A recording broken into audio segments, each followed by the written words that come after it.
This is a 6-speed MT82 manual transmission. Now, for a lot of my American friends, you may have never owned one of these or driven one of these because approximately 82% of Americans simply can't drive one. The vast majority of my countrymen have driven automatic cars, and for the majority of my life, I also drove automatics. The reason to buy a manual certainly isn't convenience. It's a pain in the ass to drive in traffic, and if you live anywhere like I do, there's way too many fucking people moving into your location, and traffic is terrible. So what you do get from a manual transmission is control, and control delivered by your physical choices. Now, there's certainly nothing wrong with driving an automatic, and in fact, the automatic gearbox for this car, or this version of this car, is a 10-speed, and it's much faster. The newer automatic transmissions are pretty fucking good.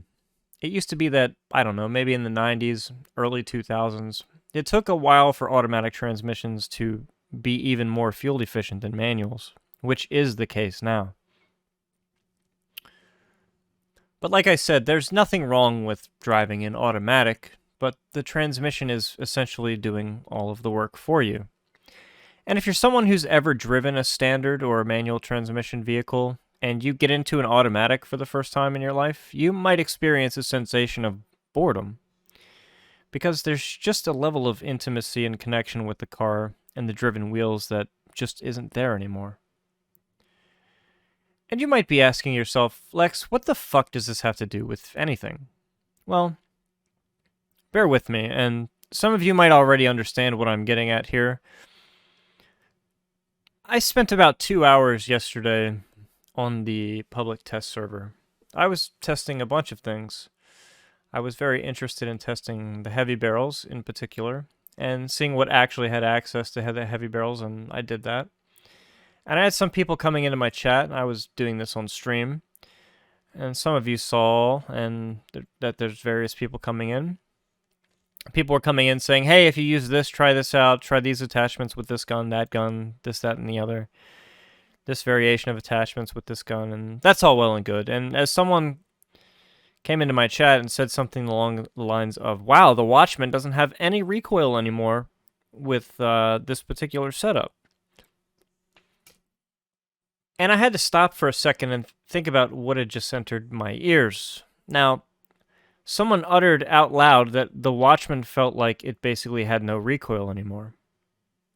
Now, to some, this might be confusing, because for the entire existence of the weapon in the game, I can't recall a single time ever where I would associate the word recoil and Watchman in the same sentence.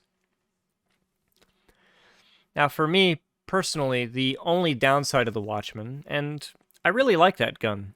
I think it's a very well executed weapon, but I get into trouble with that gun because the hit rate combined with the rate of fire for me is so high that I try to bite off a little more than I can chew at range. Sometimes, if you're trying to kill people with the Watchman outside of 15 meters, you're going to have a weird, inconsistent time. But if you can rigidly control your engagements and keep them within 15 meters, you're going to have a great time with that gun. But back to the statement about recoil. Now, as it is with a lot of people, that statement was kind of stunning to me. That, number one, someone would think that the Watchman had any kind of significant recoil, or that there is recoil to be quote-unquote controlled in the first place, and that, two, they now had an attachment combination of some sorts, and I think it's the comp angled, because the combination of comp angled on a lot of things basically removes any recoil whatsoever. And yeah, we're talking about vertical here.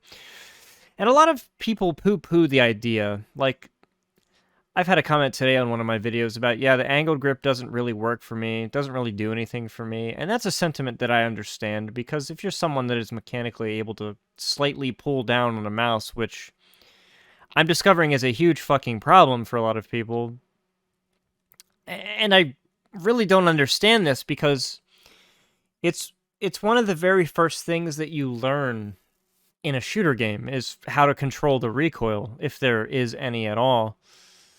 Now, I've always maintained that Planetside 2 really doesn't have that much recoil. There are guns that have it worse than others, and the first shot multiplier is a little janky on some weapons compared to others, but in general, I'll put it this way, it's been pretty rare over the course and time of me playing FPS games in the last 20 years with automatic weapons. I've reached a point where I've been able to consistently shoot 40+% accuracy on automatic weapons in this game.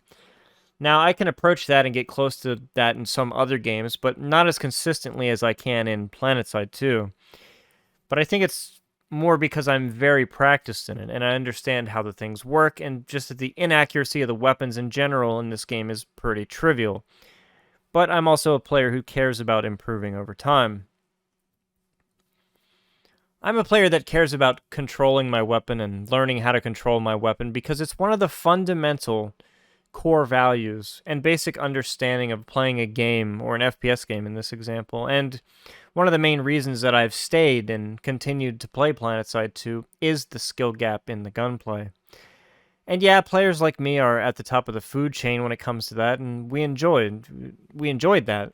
We enjoy being rewarded for our time and effort put into the game, and when it comes to learning how to control the weapons appropriately and how to shoot, and this game for a long time, pretty much the entire history of it, when it comes to automatic gunplay, the game respected your time and effort and inputs. And for the most part, the automatic weapon gunplay in the game respected your dedication to mastery. Now, there are many things in Planetside 2 that are completely antithetical to this. The team balance. There is no team balance. Nothing is balanced for scale at any time, date and location. Someone that dies to you in a way that they don't like can instantly come back in a max suit, and you can kill his max suit, and he can pull another one. An air-to-ground ESF and an 80% Zerg at 3 in the morning. Even if you dumbfire this guy, which you mathematically probably have an insanely astronomically low chance of hitting a moving target, an aircraft with a dumbfire with shit velocity, but it happens all the time because air-to-ground pilots are generally bad at the video game.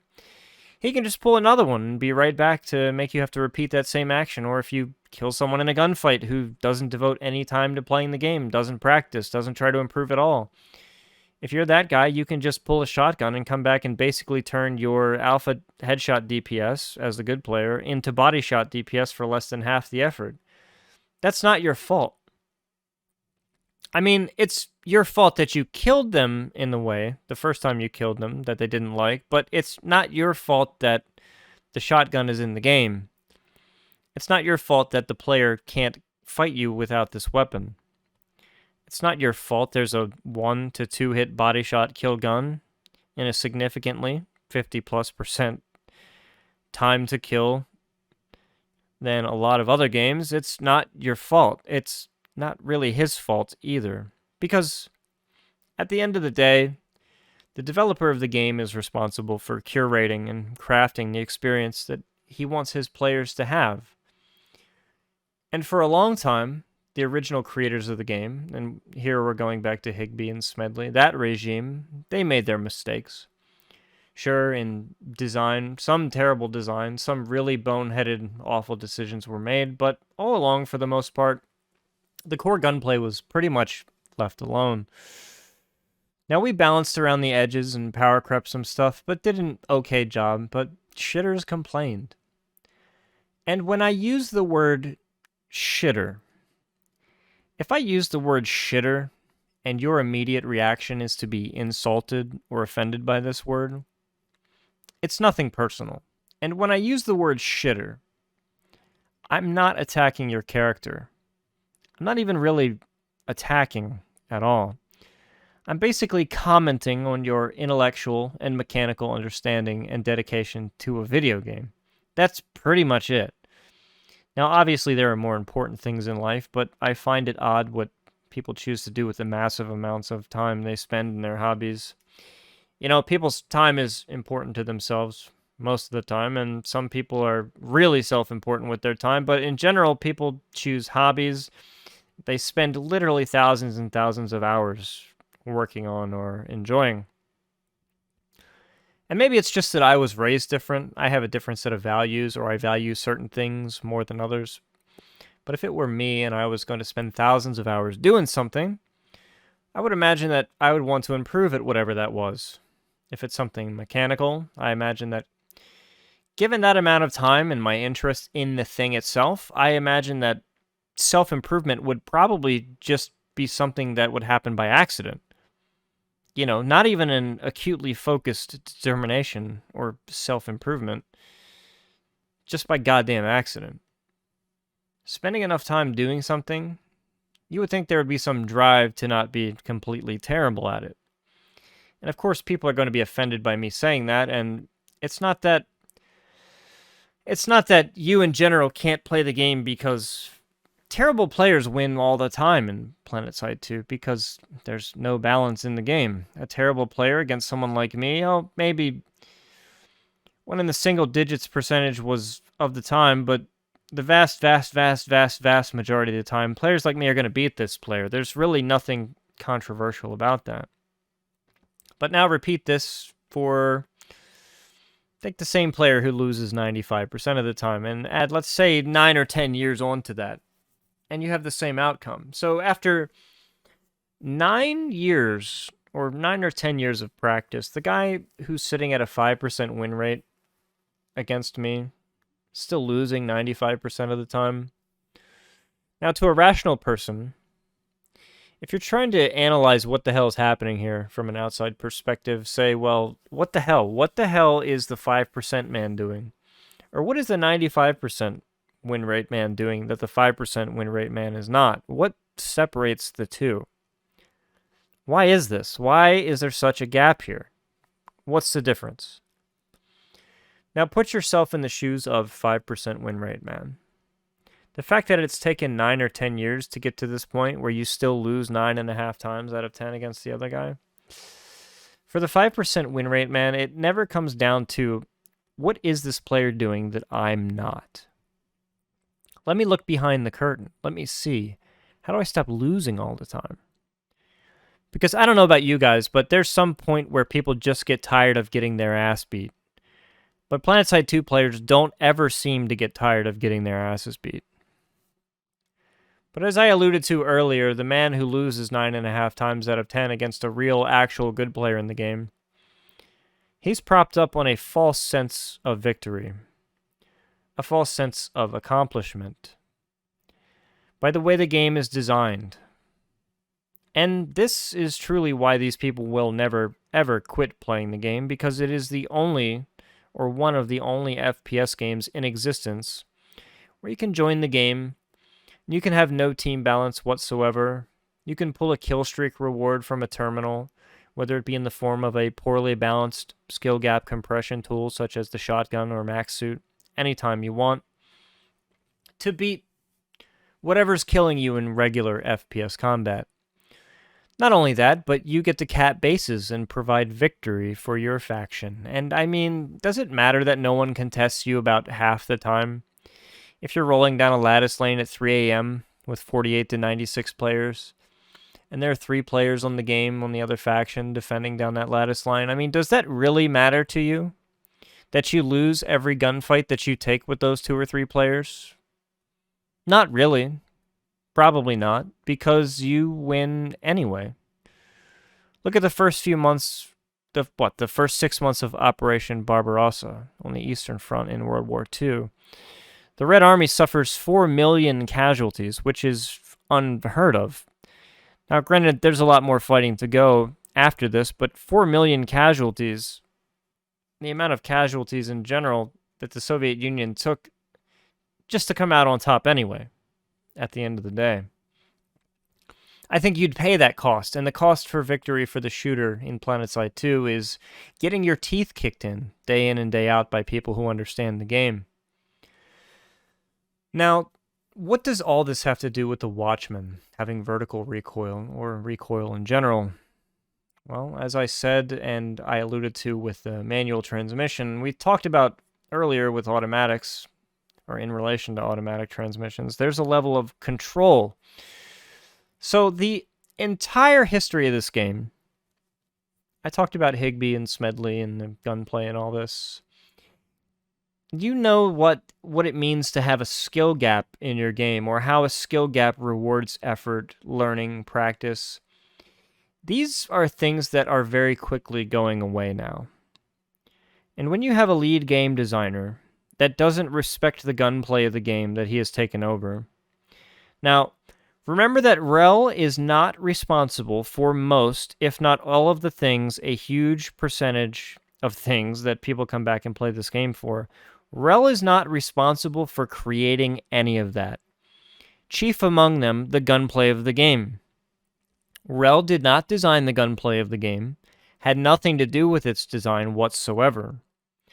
But in the past 5 or so years, he's pretty much done as much as he can to spit on, disrespect, and shit on the core concept and design of the gunplay in the game. Rel has no respect for the design of the gunplay in Planetside 2, and you can look back over years of changes. Whether or not he's solely responsible for those changes, I don't care. When you stand and proclaim to be the lead or leader of something, you are, in essence, and by definition, responsible for everything that does or doesn't happen, or what your subordinates achieve or do not achieve. So you can look back through what's becoming quite a long history now of ignoring kind of some lines in the sand in favor of experimentation. But his experimentation, more often than not, or practically almost all the time, it's just mental masturbation of a not very good player in a role of power and development of the game. And it's been frustrating. It's extremely frustrating to deal with. But one line that was, for the most part, never crossed was the gunplay skill gap, was pretty much maintained. Now, you can fuck around with and play on the periphery of balance with a bunch of other things. You know, you can nerf heavy assault a dozen times and power creep light assault and infiltrators and promote a gameplay style that is completely toxic and cancer for your game by having basically no balance whatsoever. Pushing gameplay styles like one-hit kill knife, which ironically has enough... ironically enough has been nerfed this patch for some reason, which confuses me even more.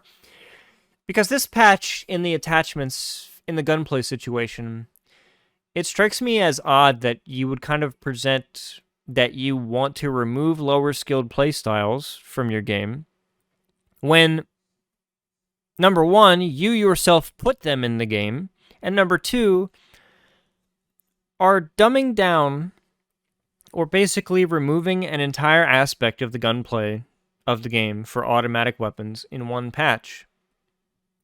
Now, like I said, for the long history that Rel has now been pretty much blamed for or been in charge of terrible things happening to the game, yeah, they were frustrating. Yeah, we try to use our voices to be heard and argue against this stuff, but it's getting to the point now where everything is pretty much super fucking predictable.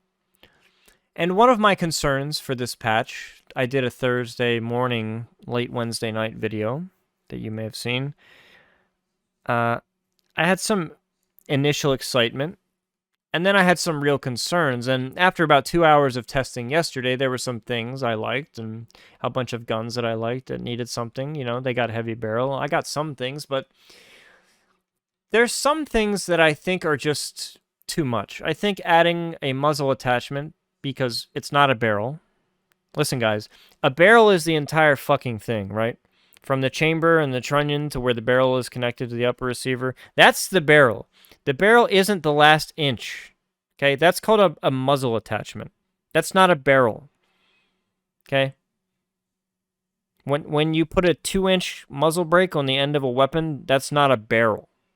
That's a muzzle attachment. But anyway, I digress. The Watchmen comment made me realize, and I thought about this a lot, that even the guns to me that players that can control recoil, a weapon like the Watchman that basically has no recoil and has massive, huge hit rate, even players that did not have this talent or ability or practice can now pretty much put a couple attachments on guns that allow it, which is most, that remove any need to have some sort of recoil control. Now, granted, spread is always going to be a problem for these people, and I keep reading about the 300-round Butcher, which I hate to tell you guys, but A 300 round butcher is nice, but I couldn't even really use 150. You know, 150 rounds is a lot, and the people that are excited about a 300 round butcher, we know who these people are. If you're excited about a 300 round butcher, number one, you're probably likely not very good at the game. You're not going to be able to use all 300 rounds ever. In fact, you probably are a kind of player who mightily struggles to kill one person with a standard 30 round magazine. And having 10 times more bullets in a game that has spread isn't going to help you any. So, congratulations, I guess. Yeah, like I said, the game still has spread, but I think a lot of shit, bad, lazy players are always going to struggle with this concept and push back against it because they're more interested. Spread is more for players like me and good players. Like when we shoot our gun, we can see what our spread is doing. It's tangible for us. It's kind of like I made this analogy about a week or so ago that if someone is racing a car, if you're a race car driver, you're really in tune with what all of your wheels are doing in relation to the road at any given point in the track. Those are the things that are tangible for skilled users. Now, to a casual driver or something like that, or a casual shooter in this case, spread in these things aren't really that tangible for them. They might know that spread is in the game, but you can watch these people play and watch the behavior that they use with their weapons. And you can tell that the most immediate thing that they feel is the recoil. The most immediate detriment to their ability to shoot people is perceived and felt recoil. At least in my experience, that's the case. That's what I realized, because even if that player can see what his spread is doing to his pattern on the target or a wall or something, the first hurdle to get him to be able to have maximal focus on that spread pattern and what it's doing, it's the recoil. So he goes and starts shooting. If the gun has any recoil whatsoever, them having to mentally focus on two things at the same time is where you start to see a breakdown. And I don't necessarily want to go as far as to say a combination of attachments in this new patch eliminates the consideration of recoil control from the game, because, as we know, Planetside 2 players are pretty dumb, and one thing that's interesting to me is that when a developer pretty much introduces retard checks into a game, and attachment systems are always kind of a good retard check system. But in some cases, that's just what they turn out to be. And in this case, you can either select a whole bunch of weapons that have no recoil at all, essentially, or practically, or you can have the gunplay that you struggle with now. To me, it seems like a no-brainer, but there's going to be a lot of people that get this wrong. People were bringing up Battlefield for attachments the other day. I don't remember if it was on Reddit or somewhere, but something that people don't talk about in Battlefield 4 with all of its attachments is that when weapons compared to stock, if you put the wrong attachments on your gun, which is a thing you could do, you could actually make it worse than the stock version of the gun. This might just be a developmental oversight, but nonetheless, it was known and people still did it anyway, which kind of influenced the design choices on Battlefield 1 when you basically lost the ability to choose your attachments, and they just gave you attachments. The developers literally said to the player base, you're too stupid with attachments to not make your guns worse. So we're taking that away from you now. But yeah, we'll see. If the Planetside 2 player base gets the answer to the test right here in general, it's a pretty easy one. So I've hemmed and hawed here for a while on this, but I guess what I'm getting at is that overall for me, a fundamental aspect of the gunplay skill gap in this game has more or less been raped by this patch. By someone who doesn't care or consider or really want anything to do with anything other than catering the game to the worst players. I don't even have to get into buffing shotguns or this stupid kneecap ammo, or mines, which, if you're the kneecap ammo person and you're listening to this, you should be flipping burgers and preparing fries for the drive-thru window. You should not be working in the video games industry. and more notably the FPS game industry or development. You are stupid. I mean, maybe it's some meme, funny, cute idea, but it just kind of shows a real disconnect and that you should not do anything else for the game ever. Honestly, you should find someplace else to work because your idea is not good. It's not helpful. It doesn't improve the game in any way, shape, or form. And to me, it reeks of some stupid person's idea of what a smart person thinks is an attachment in an FPS game. And it's embarrassing. Like, if you come to me with that and you say you want to put that in the game and I ask you to explain it to me and you can't justify its existence in the game in about 30 seconds, it's not going in the game. I really don't know what else to say. And the fact that things like that still pop up in these patch notes from time to time still indicates to me that there is a fundamental brain drain in taking ideas from people who are not smart or thoughtful, and this game has long suffered from that. Now, I'm not even going to get into the movement speed, munition, ammo, and stuff. Because in general, it's on very few weapons. Probably not going to be used that much. I don't really care about any of that stuff. You know, I could talk again for 30 minutes to an hour on the reasoning behind, you know, why we need to nerf Adrenaline Shield again in the current year, or the made-up fake block of text surrounding that, which it's just nonsense. Because 4 players on live can stop a Zerg of 30 people against 1. That's water under the bridge for me. But the real conversation is the one that I feared coming into this. And when I made that video the other day, yeah, they've pretty much deleted the ability. The gun control skill gap in your game has pretty much been deleted. If you're a player who's not very good, if you know you lose 9.5 gunfights out of 10 with 6 KD Boogeyman, you don't really have the excuse to lose a fight because you can't control recoil anymore. And that's if you're even trying to ADS, because there's a gross and pervasive push to buffing the ever-living fuck out of hipfire in this game, which, if you want to help shit players in your game, just buff the fuck out of the hipfire in them, because for whatever reason, the ADS mechanic, where shitters have a very hard time mastering over hipfire, I mean, it's one less button to press for them, right?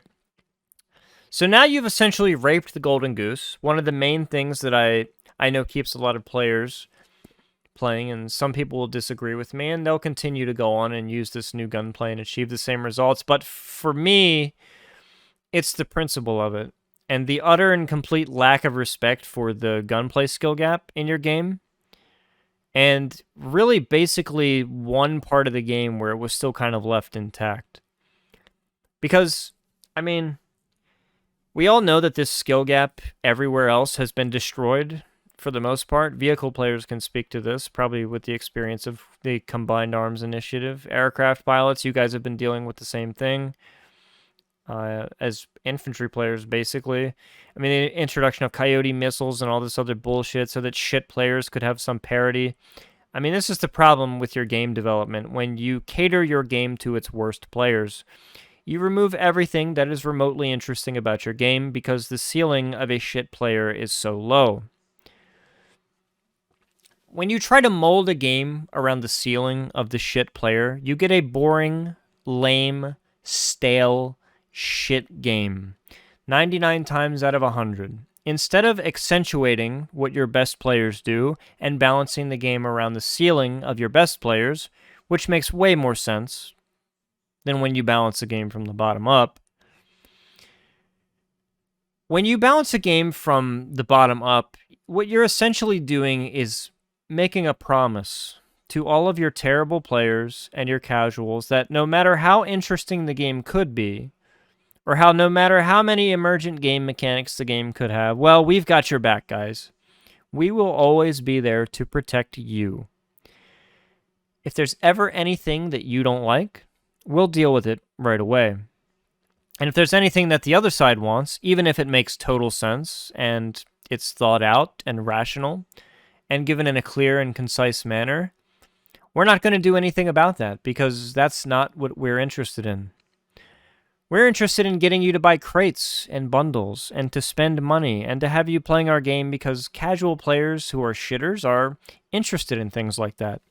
They're interested in skins, in stupid little fucking artwork that took 30 minutes for someone to do, and they'll buy the boosts, and they'll buy all the dumb shit. They buy the anniversary packs every year. I don't give a fuck about the other people, because the other people, since we don't listen to them and ignore what they say constantly, even if they're objectively right 99 times out of 100, we're just stubborn like that. And since they can't get through to us with logic and reasoning, they'll speak with their wallets.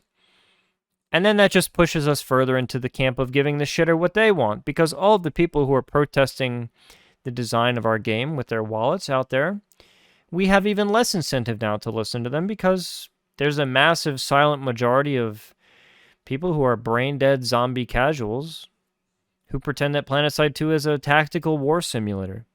We've got those people in the bag because no matter how much we fuck up our game or molest and rape the core concepts of the game design, people are hooked, line, and sinker for this game because they can't take their skills, which, I mean, they have none, and apply them anywhere else in the gaming space. Your skills as a sub 1 KD shooter in Planetside don't translate very well to other shooter games. Maybe Call of Duty.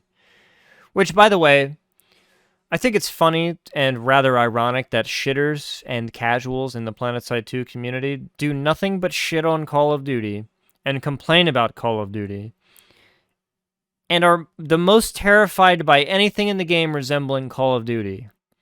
Yet when a gunplay patch arrives that essentially turns your game's gunplay into Call of Duty, they say nothing.